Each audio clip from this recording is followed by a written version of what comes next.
For years, the world thought the Hulk was just a monster, a force of nature, unstoppable but directionless. They were wrong, because when you push Bruce Banner too far, when you threaten innocent people, wipe out entire cities, and call it evolution, you don't get a mindless beast. You get something worse.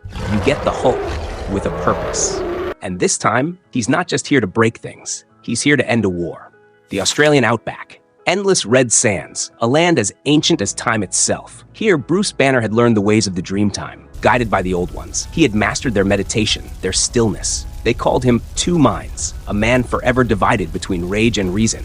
Then the refugees came, desperate, starving, fleeing the cities. Behind them, the mutant government of Australia. Their leader, Exodus, had declared humanity obsolete. Camps were built. Those who resisted were crushed under the boots of mutant battle mechs. Sentinel Prime's attack had wiped out 16 million mutants in a single night. The world mourned. The X-Men failed. And the survivors? They were left to rot. The UN declared Genosha off limits. No rescue teams, no supplies, no human aid. They called it an act of nature, a tragedy. But Bruce Banner? He called it murder. Watching from the trees, Banner clenched his fists. The Aboriginal elder Gateway stood beside him, eyes closed, sensing the bloodshed before it even began. "Would you hate me," Bruce whispered, "if I let the other one out?" Gateway did not open his eyes. He simply said, "This intrusion is unacceptable. You must stop it." Down in the valley, Exodus's forces marched forward. At their head, a man wrapped in shimmering energy. Unus the Untouchable. His force field was impenetrable. He smiled as his mechs leveled their weapons at the refugees. Then a lone man stepped forward, barefoot, dressed in tribal paint, holding only a boomerang. Bruce Banner. The mutants laughed. "You gonna stop us, little man?" Unus sneered. The boomerang flew. It bounced harmlessly off Unus's shield. A second later, Unus punched Bruce so hard he went flying into a pond. The water rippled. Crocodiles surged forward, drawn to the splash. Then the pond exploded, and Hulk rose from the depths. The crocs were tossed aside like twigs. Hulk stood there, water dripping from his massive frame, eyes burning green with fury. The mutants froze. Then Hulk moved. Mechs shattered like toys. Soldiers were sent flying with a single swing. Unus activated his force field, smirking. "You can't hurt me, monster." Hulk tilted his head, then clapped his hands together, so hard the air itself ruptured. The shockwaves shattered Unus's eardrums. Blood ran from his nose as he collapsed, screaming. Hulk grabbed him by the leg and kicked him across the battlefield. From the AIM camp, Scorpion watched in shock. She had spent her life fighting and had seen mutants tear through armies, but this was different. "Mother," she whispered into her comm, "you need to see this." Monica Rappaccini, leader of AIM, watched through the feed aboard her submarine. She smiled. "Prepare a shuttle. I want to meet this Hulk myself." The war escalates. Word spread fast. The Hulk had thrown the mutant government into chaos. In Sydney, Exodus dismissed the reports. "He is just a beast. Evolution will triumph." Magneto's voice crackled over the comms from Genosha. "Do not enter Aboriginal land, Exodus. You won't like the consequences." Exodus ignored him. Hulk was coming, and Exodus thought he could stop him.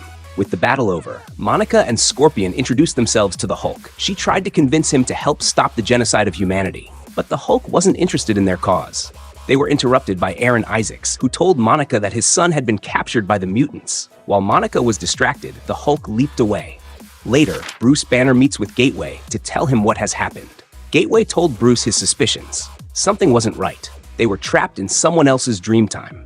When Bruce asked what he should do, Gateway gives him a simple answer: rise above all. He told Bruce to walk the Dreamtime and find his own path. Sydney, night. A blue whale surfaced off the coast. It seemed ordinary. It wasn't. Inside, the Hulk was steering it. Beneath the waves, AIM's submarine moved undetected, shielded from sonar. Inside, Monica briefed her team. "Hulk doesn't trust us yet, but when the mutants fall, we will take control of Australia." One of her operatives asked, "And if Banner resists?" She smiled. "We remind him why the world still fears the Hulk." Suddenly, the proximity alarm blared. Exodus was informed that the blue whale they had detected was a ruse, and a missile was now heading toward the government building. Exodus barely hesitated. His eyes flared, and a crimson blast ripped through the sky, striking the projectile midair. But there was no explosion. Instead, thousands of notes rained down over Sydney. A warning. A message to the mutant government. Cease hostilities. Meet to discuss terms. Or AIM and Bruce Banner will attack. Word spread. The mutant government agreed to meet. Monica sat with Aaron, Bruce, and her daughter, discussing their next move. They all suspected a trap, but when Monica suggested setting the Hulk upon them, Banner shook his head. "Violence will only beget more violence." She exhaled, then nodded. "Fine, we do this your way." And so, they sent Banner. Sydney, the government building. Bruce walked in, his posture calm. He was here to negotiate. Exodus was waiting. He frowned. No Hulk? Exodus reached into Banner's mind. The pain was instant. Telepathic claws tore through his psyche. Banner gritted his teeth, but he had planned for this. A whisper crackled through his comms. Now, Adam? Elsewhere in the building, AIM's captive robot Adam Isaacs activated. The lab exploded. Sirens wailed. Chaos erupted. Exodus lost focus. And that was all Banner needed.